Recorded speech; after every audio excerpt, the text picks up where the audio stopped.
ಹಾವುಗಳೆಂದರೆ ಮಕ್ಕಳಲ್ಲಿ ಸಹಜವಾಗಿ ಮೂಡುವ ಭಯವು ತಲೆತಲಾಂತರಗಳಿಂದ ಬಂದ ತಪ್ಪು ಕಲ್ಪನೆಗಳು ಹಾಗೂ ಮೂಢನಂಬಿಕೆಗಳ ಫಲವಾಗಿದ್ದು, ಪ್ರಕೃತಿಯ ಆಹಾರ ಸರಪಳಿಯಲ್ಲಿ ಹಾವುಗಳು ಪರಿಸರ ಸಮತೋಲನ ಕಾಪಾಡುವಲ್ಲಿ ಅತ್ಯಂತ ಮುಖ್ಯ ಪಾತ್ರ ವಹಿಸುತ್ತವೆ.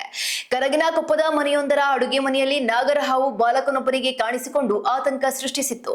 ಆದರೆ ಸಮಯಕ್ಕೆ ಸರಿಯಾಗಿ ಸ್ಥಳಕ್ಕಾಗಮಿಸಿದ ಹಳ್ಳಿ ಗಸ್ತು ಅರಣ್ಯ ಪಾಲಕರಾದ ಮುತ್ತುರಾಜ್ ಅವರು ಆ ಬಾಲಕನನ್ನ ಹಾಗೂ ಹಾವನ್ನ ಸುರಕ್ಷಿತವಾಗಿ ರಕ್ಷಿಸಿದ್ದಾರೆ.